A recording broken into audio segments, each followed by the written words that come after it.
Recently मैंने एक book पढ़ी टाइम मैनेजमेंट के नाम से। मैं जब इस बुक को पढ़ रहा था तो मुझे दो बातें इसमें पसंद नहीं आई, उसी पे बात करना है। इससे पहले मैं बता दूं कि ये बुक काफ़ी अच्छी है टाइम को मैनेज करने के लिए, टाइम को सही ढंग से इस्तेमाल करने के लिए। तो मैं इसमें बात करने वाला हूँ कि इसमें क्या मुझे अच्छी नहीं लगी, तो आप लोग ऐसा नहीं करिएगा कि ये बुक खराब है।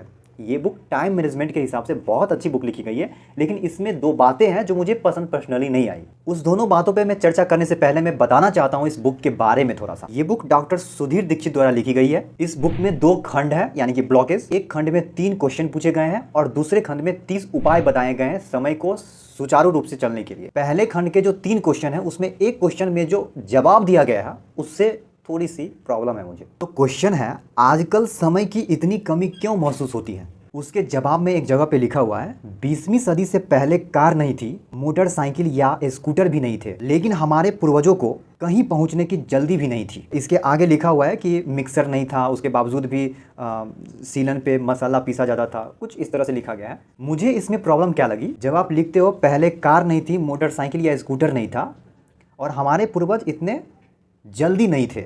हमारे पूर्वज जल्दी नहीं थे, मुझे इस बात से आपत्ति है। हमारे पूर्वज जल्दी थे, इसीलिए तो स्कूटर का इन्वेंशन हुआ। आप सोचो, किसी भी चीज़ का इन्वेंशन कब किया जाता है? जब उसकी ज़रूरत पड़ती है या फिर ज़रूरत बनाई जाती है। हमारे पूर्वज अगर जल्दबाजी नहीं चाहते थे तो वो स्कूटर बनता ही नहीं। और इसमें साफ तौर पे लिखा हुआ है कि पहले स्कूटर और गाड़ी वगैरह नहीं थी और हमारे पूर्वज भी बहुत शांत स्वभाव के रहते थे, आराम से काम करते थे। देखिए, होता क्या है कि अगर अभी की भी स्थिति मानो ना, तो बहुत लोग ऐसे हैं जो आराम से रहते हैं, चिल रहते हैं।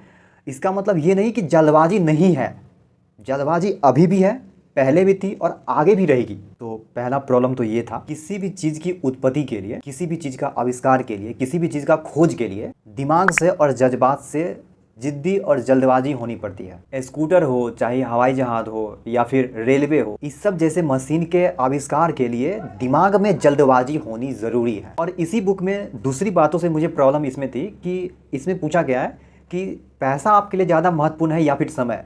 और आप में से भी बहुत सारे लोग बोलेंगे कि मेरे लिए समय बहुत ही महत्वपूर्ण है। प्रॉब्लम यहीं पे है दोस्तों, किसी भी चीज़ को आप महत्वपूर्ण मानते हैं अपने ज़रूरत के हिसाब से। ये बुक जो है वो टाइम मैनेजमेंट के लिए लिखा गया है, इसीलिए हर चीज़ में आपको मिलेगा कि टाइम को सबसे ऊपर रखा गया है।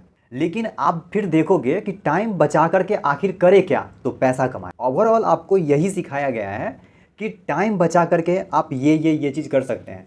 तो आप जब एक चीज़ बचा करके दूसरी चीज़ की प्राप्ति करना चाहते हैं, तो आप बताइए कि ज़्यादा इंपॉर्टेंट आपके लिए क्या हुआ? टाइम ज़्यादा इंपॉर्टेंट हुआ या इस चीज़ को खर्च करके कमाया गया पैसा ज़्यादा इंपॉर्टेंट हुआ? तो आपके स्वभाव में तो ज़्यादा इंपॉर्टेंट पैसा को दिया गया है, लेकिन आप मानते समय को है। इस बात से प्रॉब्लम है। आप सोचो कि कोई भी व्यक्ति जो बोलता है कि समय बहुत ही महत्वपूर्ण है, वो समय बचा के करते क्या है? तो आप देखेंगे कि वो समय बचा के कमाते हैं पैसा। तो आप ही बताइए कि समय ज़्यादा इंपॉर्टेंट हुआ या फिर पैसा?